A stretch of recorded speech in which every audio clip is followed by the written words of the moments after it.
ఆర్థిక క్రమశిక్షణ ఉన్నట్లయితే మీరు రిచ్ పర్సన్స్గా మారొచ్చు. ఖర్చులను అదుపులో పెట్టుకుని పొదుపు మంత్రాన్ని పాటిస్తే సంపదను పెంచుకున్నట్లే అవుతుంది. ఈ రోజు మీరు చేసే తక్కువ మొత్తంలో పొదుపు రేపటి రోజున లక్షాధికారిని చేస్తుంది. పొదుపు చేయడమే కాదు, దాన్ని భారీ లాభాలను అందించే పథకాల్లో ఇన్వెస్ట్ చేయటం బెటర్. అయితే పెట్టుబడి ఎప్పుడూ సురక్షితంగా ఉండేలా చూసుకోవాలి. ఇందుకోసం ప్రభుత్వానికి చెందిన పథకాలు అందుబాటులో ఉన్నాయి. వాటిల్లో పోస్టాఫీస్ అందించే రికరింగ్ డిపాజిట్ ఒకటి. ఇందులో నెలకు 10,000 పెట్టుబడితో మెచ్యూరిటీ నాటికి 17 లక్షలు అందుకోవచ్చు. మంచి రాబడి పొందేందుకు పోస్టాఫీస్ రికరింగ్ డిపాజిట్ బెస్ట్ ఆప్షన్గా చెప్పొచ్చు.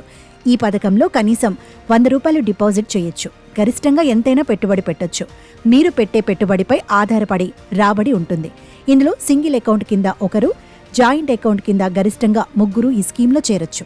మైనర్ పేరిట గార్డియన్ ఖాతా తెరవచ్చు. ఆర్డీ స్కీమ్లో వడ్డీ రేటు ప్రస్తుతం 6.7% ఉంది. పథకం మెచ్యూరిటీ పీరియడ్ 5 ఏళ్లు.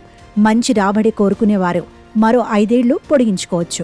ఈ పథకంలో 17 లక్షలు పొందాలంటే నెలకు 10,000 పొదుపు చేయాల్సి ఉంటుంది. ప్రతి నెల 10,000 పెట్టుబడితో సంవత్సరానికి 1,20,000 జమ అవుతుంది. 5 ఏళ్లకు పెట్టుబడి మొత్తం 6 లక్షలు అవుతుంది. ప్రస్తుతం ఉన్న వడ్డీ రేటు ప్రకారం వడ్డీ రూపంలో 1,13,659 వస్తుంది.